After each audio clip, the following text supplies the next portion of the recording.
प्रिय दोस्तों, नमस्कार। परमात्मा की अनुभूति, सत्य की अनुभूति, ईश्वर की अनुभूति होती कब है? क्या क्या प्रमाण है कि हमें ईश्वर की अनुभूति हुई है? होती कब है? ईश्वर की अनुभूति होती कब है, या यूं कहें परमात्मा की यहाँ जन्म होता कब है? संतों ने हमारे बताया। इसी पर हम वीडियो में बात करेंगे। उससे पहले अगर आप चैनल पर नए हैं तो सब्सक्राइब भी करें। वीडियोस को पूरा सुनेंगे तो आप इसका अधिक से अधिक लाभ उठा पाएंगे। पसंद आने पर शेयर ज़रूर करें, शेयर करना ना भूलें। हम चलते अपनी वीडियो की तरफ। परमात्मा के यहाँ जन्म होता कब है, या परमात्मा के यहाँ यूं कहें जन्म, और उसके बाद जब एक बार ईश्वर के यहाँ जन्म हो गया, अस्तित्व में जन्म, अभी नहीं, अभी तो संसार में ही जन्म हुआ। संतों की दृष्टि से हर मनुष्य का जन्म संसार में तो हो गया, लेकिन परमात्मा के यहाँ नहीं। उसकी ही तो विधि है ध्यान, उसकी ही तो विधि है भक्ति, ये मार्ग है उसके लिए। तब जाके कहीं परमात्मा के यहाँ जन्म होता है। और वो कब होता है? दृष्टा, दृश्य और दर्शन तीनों जहां हेराएं, सोई शुद्ध स्वरूप है, ले आत्म को जान। संतों ने ये कहा कि जहां दृष्टा, दृश्य और दर्शन ये तीनों एक हो जाएं, जब ऐसी स्थिति घट जाए एक साधक के हृदय के भीतर, उसके अभ्यास के माध्यम से, चाहे वो भक्ति से हो, विचार से हो, ज्ञान से हो, ध्यान से हो, किसी भी माध्यम से हो, जहां ये तीनों एक हो गए। दृष्टा मतलब क्या? जो देख रहा है। जैसे अभी आप ये सुन रहे हैं, ये भी एक तरीके से देखना ही हो गया आपका। आप देखें, सूंघें, सुनें, स्पर्श करें, ये सारा आपका। आप कौन हो गए? आप दृष्टा हुए, क्योंकि आप सारी चीज़ों का अनुभव कर रहे हैं। वो है दृष्टा जो हर चीज़ का अनुभव कर रहा है। दृश्य क्या है? जो दिखाई दे, सुनाई दे। वो बाहर संसार की बात नहीं है, मन के भीतर की बात है। जैसे ध्यान आप करते हैं, आंखें बंद करेंगे, कोई विचार ना हो तो भी अनेकों विचार आते रहते हैं। कहने का अर्थ है कि कोई लोग ना हो, आंखें बंद करें आप, तो खाली आप बैठे हो तो भी मन में अनेकों विचार आते रहते हैं। यही तो दृश्य है। चाहे वो दिखाई, चाहे वो रूप के रूप में आए, चाहे वो शब्द के रूप में आए, दिखाई दे, सुनाई दे, ये सारी चीज़ें, जितने भी आकार, रूप,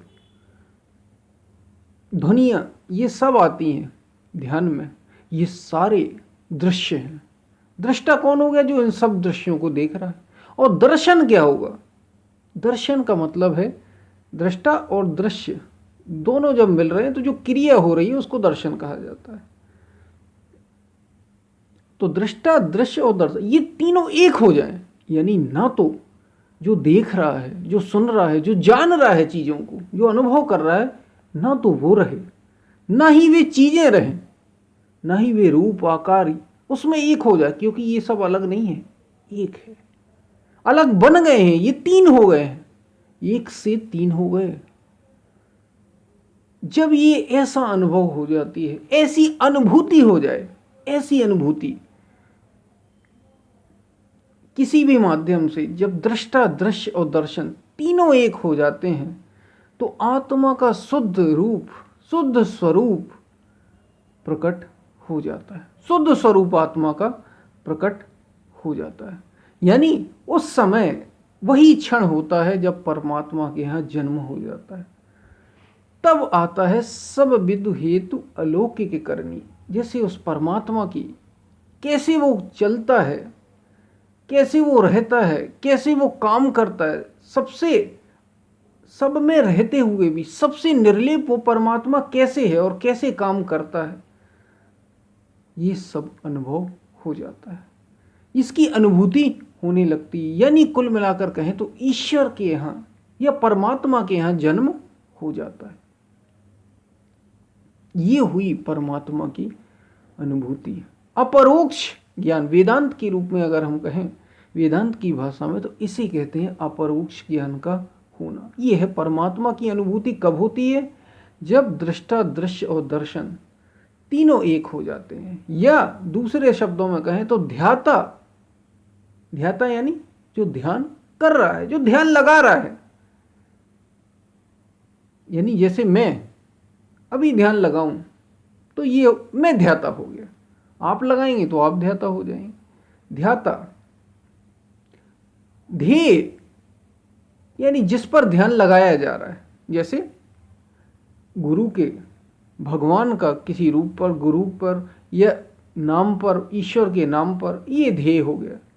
और ध्यान, ध्याता और ध्येय के मिलने से जो क्रिया हो रही है उसे ध्यान कहते हैं। ये तीनों एक हो जाए तो दृष्टा, दृश्य और दर्शन, या ध्याता, ध्येय और ध्यान, कुल मिलाकर बात एक ही। जब ये तीन एक हो जाएं तो परमात्मा के यहाँ जन्म हो जाता है, या परमात्मा की अनुभूति या सत्य की अनुभूति हो जाती है। उससे पहले तो सारे दृश्य ही हैं। उससे पहले आपको कितने बड़े चमत्कार क्यों ना दिख रहे हैं, अलग अलग अनुभव क्यों ना हो रहे हों, ये सारे के सारे माया के भीतर ही हैं।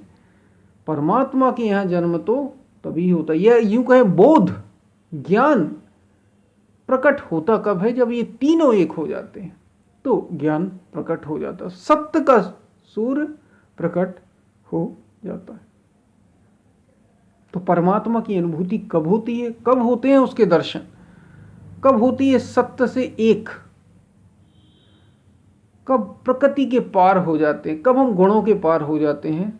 याद रखिए, जब दृष्टा, दृश्य और दर्शन, या फिर ध्याता, ध्येय और ध्यान तीनों एक हो जाएं तो आप प्रकृति के पार हो जाते हैं, माया के पार हो जाते हैं, और परमात्मा की शुद्ध अनुभूति होती, या परमात्मा के यहाँ, ईश्वर के यहाँ अस्तित्व में आपका वास्तव में जन्म होता है। तभी इसी को कहा गया द्विज, दूसरा जन्म होना।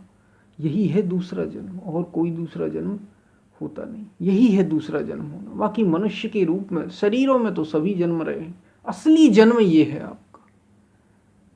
ये बात आपको समझ में आई होगी। हम फिर मिलते हैं, तब तक